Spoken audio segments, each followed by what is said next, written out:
로마서 8장까지 사도는 이 주된 내용으로 성도의 구원에 관한 내용을 우리에게 이야기하였습니다. 그러나 오늘 우리가 함께 살펴본 9장에서부터 11장까지에는 이제 새로운 주제를 다루고 있는데 그것은 바로 이스라엘의 구원 역사에 관한 주제를 다루고 있습니다. 그 중에서 오늘 우리가 살펴본 본문 9장 말씀은 이스라엘이 하나님께서 선택하신 백성이다라는 사실을 주된 내용으로 우리에게 이야기를 하는 사도의 말씀을 기록하고 있습니다. 9장을 좀 더 세밀하게 살펴보면 1절에서 5절까지의 말씀은 이제 이신득의 진리가 계시된 시점에서 이를 믿지 않는 자신의 동족 이스라엘의 모습을 바라보며 비통해하는 바울의 모습을 이야기하고 있습니다. 6절로부터 13절까지의 말씀을 살펴보면 이스라엘에 대한 하나님의 언약은 여전히 유효하다라는 사실과 더불어서 하나님의 선택에 의해서 이루어지는 참 이스라엘의 계보가 무엇인지에 대해서 이야기를 하고 있습니다. 14절로부터 23절까지의 말씀을 살펴보면 인간이 시비할 수 없는 하나님의 그 놀라운 주권에 대해서 사도는 교훈하고 있으며 24절로부터 29절까지 말씀은 하나님의 절대 주권으로 인하여서 긍휼의 그릇으로 선택된 이방인들과 그리고 이스라엘의 남은 자에 대해서 이야기를 하고 있습니다. 그리고 마지막으로 30절로 33절까지 말씀을 살펴보면 율법의 행위에 의지함으로 실족하게 되어버린 이스라엘의 안타까운 모습을 사도는 우리에게 들려주고 있습니다. 그렇다면 이러한 내용을 이야기하고 있는 오늘 본문의 말씀이 우리에게 주고 있는 영적인 교훈의 메시지는 과연 무엇일까요? 오늘 본문은 이 말씀을 살피는 우리 모두에게 우리가 하나님의 자녀가 됨에 있어 가장 중요한 것은 바로 하나님의 언약이다라고 우리에게 교훈합니다. 본문 8절 말씀은 성경의 말씀 중 가장 중요한 말씀 가운데 한 구절입니다. 우리는 이 구절의 말씀을 통해서 특별히 사도 바울이 얼마나 성경에 능통한 사람인지에 대해서 발견하게 됩니다. 대부분의 사람들은 자기가 지닌 상식, 선입견, 그리고 고정관념을 쉽게 버리지 못할 때가 많이 있습니다. 이로 인해서 무엇이 정말 자신에게 있어서 중요하고 옳은지, 그리고 무엇이 바르고 그리고 무엇이 그른지 제대로 구별하지 못할 때가 있습니다. 또한 자기 생각이 절대 진리라고 생각하여서 결코 중요하지 않고 그리고 옳지 않은 것을 이것이 매우 중요하고 매우 옳은 것이냐 무턱대고 주장할 때가 있습니다. 이러한 모습 가운데 우리는 정말로 나 자신에게 있어서 가장 중요한 게 무엇인가에 대해서 진지하게 고민할 줄 아는 우리가 되어야 합니다. 그리고 특별히 성도된 우리에게 있어서 정말 가장 필요한 것이 무엇인가, 그리고 성도된 우리에게 있어서 가장 중요한 것이 무엇인가에 대해서 우리는 깊이 고민해 보아야 합니다. 그렇다면 여러분은 성도된 우리에게 있어서 가장 중요한 것은 무엇이라고 생각을 하십니까? 성경의 말씀은 성도에게 있어서 가장 중요한 것은 바로 하나님의 말씀, 약속된 언약의 말씀이 기록된 이 성경의 말씀이 우리 성도에게 있어서 가장 중요한 것이다라고 우리에게 교훈합니다.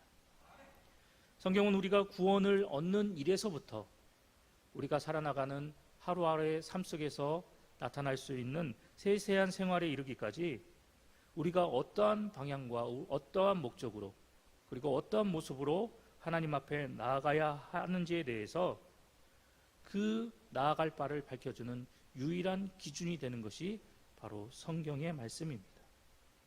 때문에 우리는 이러한 하나님의 말씀 그리고 언약이 기록되어진 이 성경의 말씀을 우리가 믿음으로 인정하고 온전히 수용하여서 말씀이 우리에게 요구하는 바를 온전히 행하며 나아가는 성도가 되어야 합니다. 사도 바울의 모습을 떠올려 보시기 바랍니다. 우리가 잘 알고 있는 것처럼 사도는 한때 유대교의 고정관념과 그리고 선민이라는 이런 혈통, 자신만이 가지고 있는 이 선민의 이 혈통이라는 선입견에 빠져서 그릇된 열심을 보였던 사람이 바로 사도 바울이었습니다. 그는 모든 것을 고착된 시각에서 바라보았고, 그리고 이런 모습으로 인해서 모든 것을 정상적으로 판단하지 못하고 객관적인 모습으로 바라보지 못했던 어리석은 모습을 보여주었습니다. 그러나 예수님을 만난 이후로 사도의 모습은 달라졌습니다. 아니, 완전히 변했습니다. 사도는 모든 삶의 기준을 이제 하나님의 말씀, 언약의 말씀, 그 성경 속에서 자신의 모든 삶의 기준을 찾게 되었고, 이때부터 모든 것을 올바르게 바라보고 올바르게 판단하는 그런 모습을 나타내기 시작했습니다. 이렇게 변화된 모습 속에서 사도는 오늘 우리가 함께 살펴본 본문 8절의 말씀을 우리에게 선언하고 있는 것입니다. 곧 육신의 자녀가 하나님의 자녀가 아니요 오직 약속의 자녀가 씨로 여기심을 받았느니라. 이 말씀은 사도 개인의 주장을 이야기하는 말씀이 아닙니다. 오늘 사도가 8절을 통해서 우리에게 들려주고 있는 이 말씀은 구약의 말씀이 이야기하는 바를 정확히 대변하고 있는 것입니다. 그렇다면 오늘 8절의 말씀을 통해서 이야기하고 있는 이 사도가 8절의 말씀을 통해서 우리에게 이야기하고 있는 그 핵심은 과연 무엇일까요?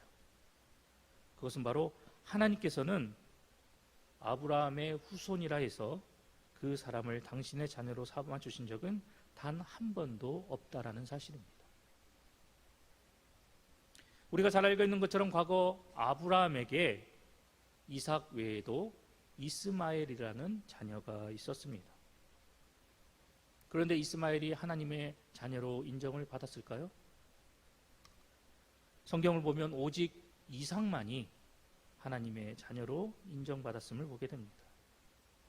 그럼 어떻게 이삭만이 이스마엘은 하나님의 자녀로 인정받지 못하고 오직 이삭만이 어떻게 하여서 하나님의 자녀로 인정받게 되었을까요? 그가 신앙이 좋아서 하나님의 자녀로 인정받았을까요? 아니면 그가 유난히 잘났기 때문에, 이스마엘보다 더 뛰어나고 똑똑하고 잘났기 때문에 그가 하나님의 자녀로 인정받게 되었을까요? 물론 이삭은 신앙이 좋은 사람이었습니다. 하지만 이삭이 보여준 그 좋은 신앙의 모습은 그가 하나님의 자녀로 인정받은 것에 대한 결과물이었던 것입니다. 이삭이 하나님의 자녀로 인정받은 진짜 이유는 오직 그가 약속의 자녀였기 때문이었습니다. 성경을 살펴보면 하나님께서 이삭에게 부친 아브라함에게 주셨던 그 약속의 말씀을 다시 한번 그에게 선포하는 모습을 창세기 26장 2절로 4절의 말씀을 통해서 우리에게 보여주고 있습니다. 이 언약의 약속이 그에게 주어짐으로 말미암아, 그에게 허락되어짐으로 말미암아 이를 통해서 그가 하나님의 자녀로 인정을 받게 된 것입니다. 그런데 이러한 모습은 이삭의 아들 야곱의 모습 속에서도 동일하게 나타나고 있습니다. 우리가 잘 알고 있듯이 야곱에게는 그보다 훨씬 잘난 형 에서가 있었습니다. 그러나 에서는 하나님의 자녀로 인정받지 못했습니다. 야곱이 하나님의 자녀로 인정받은 가장 큰 이유는 앞서 이야기했던 것처럼 조부 아브라함과 부친 이삭이 하나님으로부터 받은 그 언약의 말씀이 이제 야곱에게도 주어졌고, 이 언약의 말씀을 통해서 야곱 역시 하나님의 자녀로 인정을 받았기 때문입니다. 그렇다면 이러한 사실이 우리에게 교훈하는 바가 무엇일까요? 그것은 바로 우리가 하나님의 자녀가 됨에 있어서 가장 중요한 요소는 인간적이고 세상적인 것, 또는 혈통이나 가문, 훌륭한 행위, 이것이 우리를 하나님의 자녀로 만드는 것이 아니라 우리를 하나님의 자녀로 세워주고 우리가 하나님의 자녀로 인정받을 수 있도록 우리를 이끌어 나가는 것은 오직 하나님의 언약의 말씀이다라는 사실입니다. 사도는 하나님의 자녀는 곧 선민은 육신의 출생을 따라 되는 것이 아니라 오직 약속을 따라 난 자들만이 하나님의 자녀가 되어진다라는 사실을 우리에게 강력하게 선포하고 있습니다. 아브라함의 육신적 혈통을 지녔어도 그 아브라함의 아들 이스마엘이 하나님의 약속에서 제외되었듯이 혈통적인 아브라함의 자손 이스라엘 백성들 중에서도 이와 같이 하나님의 자녀로 인정받지 못한 사람들이 있다라는 것을 사도는 분명하게 이야기를 하고 있습니다. 그리고 계속해서 사도는 우리에게 다음과 같이 이야기합니다. 우리가 하나님의 자녀로 인정받고 그리고 하나님의 약속의 자녀가 되는 길은 오직 예수께서 그리스도 되심을 믿음으로 받아들이는 것뿐이며 세상 모든 사람들은 바로 이 방법을 통해서만 하나님의 약속의 자녀라는 특별한 지위를 얻게 되고 여기에는 일절 예외가 없다라는 사실을 우리에게 분명하게 선포하고 있습니다. 우리가 구원받고 그리고 하나님의 자녀가 되었다라는 것, 이것이 우리에게 있어서 가장 큰 은혜이고 축복이라는 것을 우리는 익히 잘 알고 있습니다. 그렇다면 내가 구원받은 자로서 하나님의 자녀가 되었다는 사실을 우리는 어떻게 알 수 있게 되는 것일까요? 그것은 바로 우리 가운데 주어진 이 하나님의 언약의 말씀을 통해서 우리가 구원의 은혜를 누리고 하나님의 자녀가 된 사람임을 우리가 발견하고 깨닫게 된다라는 것입니다.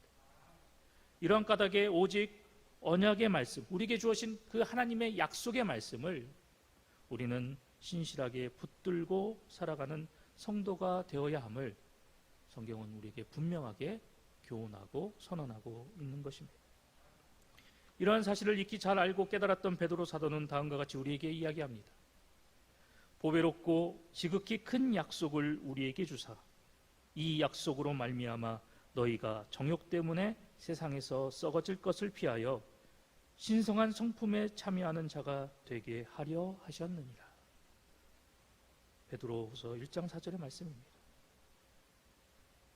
이 말씀을 통해서 사도는 다시 한번 우리가 하나님 앞에서 어떠한 존재인지를 이야기하고 있으며 우리가 하나님의 약속된 자로서 인정받은 것은 우리에게 하나님의 놀라운 약속의 말씀, 언약의 말씀이 우리 가운데 주어졌기 때문에 이를 통해서 우리가 아브라함처럼 이삭처럼 그리고 야곱처럼 하나님의 약속의 자녀로서 인정받을 수 있게 되었다라는 것을 우리에게 교훈하고 있습니다.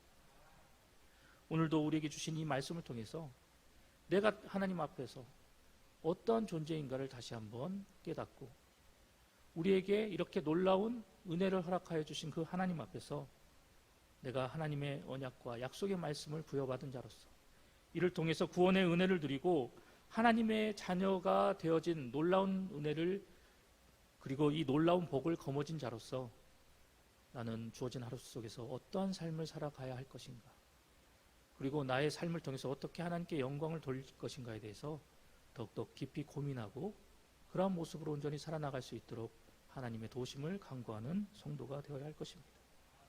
우리를 하나님의 자녀 삼아 주시기 위해서 예수 그리스도를 통한 놀라운 언약의 말씀을 우리에게 들려주신 그 하나님 사랑에 감사하며 오늘도 하나님 자녀로서 온전한 삶의 모습을 통해서 하나님께 영광을 돌리며 나아가는 우리 봉상의 모든 성도님들이 되시기를 간절히 소망합니다.